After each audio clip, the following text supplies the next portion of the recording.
কারাগার থেকে লক্ষ লক্ষ লোক রাজপথে নেমেছে, মনে হয় আবাবিল পাখির মতো হাজির হয়েছে লক্ষ লক্ষ লোক।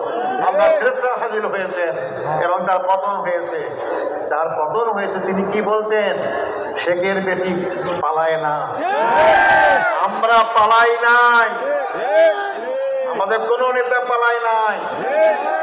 আপনি পালিয়েছেন, কোথায় পালিয়েছেন? যেখানে আপনাদের আসল ঠিকানা, আপনারা পালিয়েছেন। আমাদেরকে পাকিস্তান পাকিস্তান বলেন, আমরা পাকিস্তানে পালাই নাই।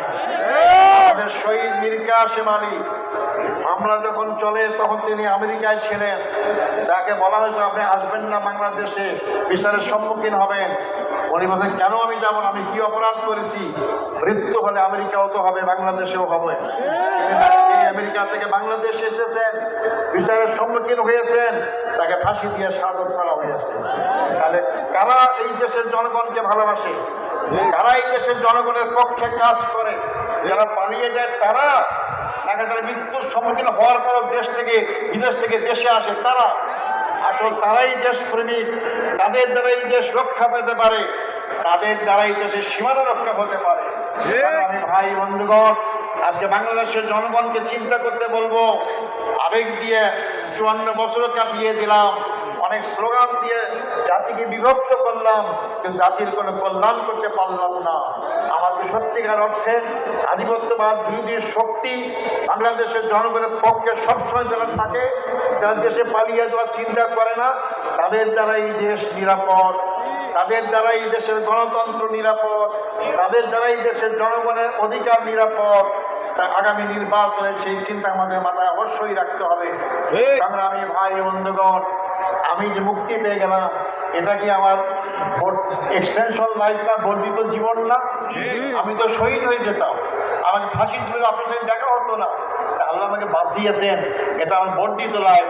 আমি আপনাদের কাছে ঘোষণা করতে চাই, আমি ছাত্র জীবন থেকে ইসলামী আন্দোলন করি, জনগণের জন্য কাজ করি, এরকম পরিসরেই কাজ করেছি।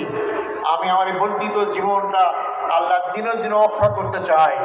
আমি আল্লাহর দিনেই যাবো।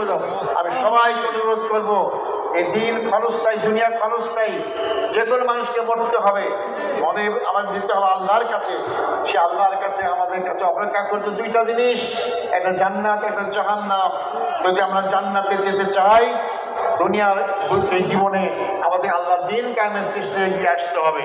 জামাত ইসলামী সেই কাজটাই করছেন। আসুন আমরা সেই জামাত ইসলামীর সাথে সম্পৃক্ত হয়ে, যারা হয়নি এখনো, আমরা আগামী দিনে বাংলাদেশকে ইসলামের বাংলাদেশ করার জন্য আমরা চেষ্টা করি। সময় আমার কম, আমাদের আমির জামাত মূল বক্তব্য রাখবেন। আমি আমার আবেগ নিয়ে আসছি, আবেগ আপ্লুত। আমি এত লোক আমার দেখার সৌভাগ্য এই রংপুর শহরে হয় নাই। এর আগে তো অনেক প্রোগ্রাম করেছি, তখন তো আমরা অল্প লোক পেতাম, আজকে লক্ষ লক্ষ লোক জমায়েত হয়েছে। আসার পথে রাস্তা দিয়ে আসতে পারতাম না, আল্লাহর কি রহমান মহিমা। আমি তাই আপনাদের কাছে আমার বক্তব্য শেষ করার আগে আমি আপনাদের আমার অভিব্যক্তি ব্যক্ত করতে চাই। আমি শুনেছি জেলখানায় আমার মুক্তির জন্য আপনারা অনেকে রোজা রেখেছেন, আমার মুক্তির জন্য অনেকে নামাজ পড়েছেন, নফল নামাজ পড়েছেন, এমন অনেকে উমরাও করেছেন, অনেকে আপনার আন্দোলন করেছেন। আমি সবাইকে আমার অন্তঃস্থল থেকে আপনাদেরকে মোবারকবাদ, অভিনন্দন জানাচ্ছি। আপনারা আমার অভিনন্দন গ্রহণ করবেন।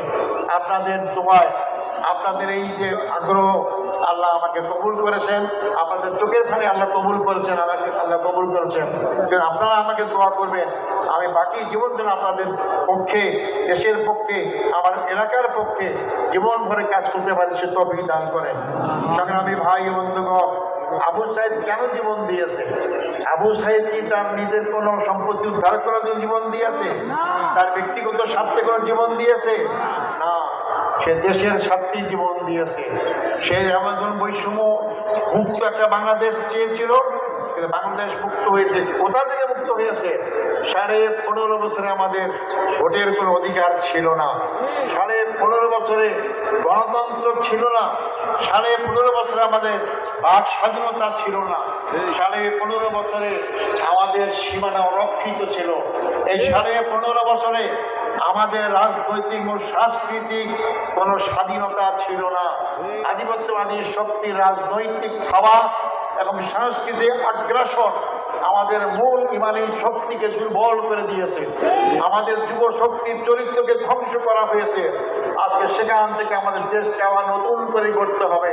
এই নতুন বাংলাদেশ গড়ার ক্ষেত্রে দলীয় স্বার্থের ঊর্ধ্বে ওঠে সকল ভেদাভেদ ভুলে গিয়ে জাতীয় ঐক্য করে আবু সাঈদের স্বপ্নকে বাস্তবায়ন করতে হবে। আবু সাঈদের স্বপ্ন ছিল একটা আধিপত্যবাদ মুক্ত বাংলাদেশ। আবু সাঈদের স্বপ্ন ছিল বৈষম্যহীন বাংলাদেশ। আবু সাঈদের স্বপ্ন ছিল যার যার ভোট নিজের পছন্দ এই বাক্সে ভোট দিতে পারবে এইরকম একটি বাংলাদেশ। আবু সাঈদের স্বপ্ন ছিল গণতন্ত্র বাংলাদেশ প্রতিষ্ঠা হোক সেই বাংলাদেশ। আর এই বৈষম্য বাংলাদেশ গড়তে হলেই আপনার আগের বক্তা শুনেছেন, এই বাংলাদেশের 54 বছরে অনেক আইন, অনেক কিছু পরীক্ষা হয়েছে, কোনো আইন দিয়ে বাংলাদেশের জনগণের মুক্তি নিশ্চিত হয় নাই। তাই নতুন বাংলাদেশ গড়তে হলে নতুন ভাবে এগিয়ে যেতে হবে। তা হচ্ছে আল্লাহর আইন এবং সৎ লোকের শাসন। আল্লাহর আইন সৎ লোকের শাসনের মাধ্যমেই বাংলাদেশ সার্বিকভাবে মুক্তি পাইতে পারে।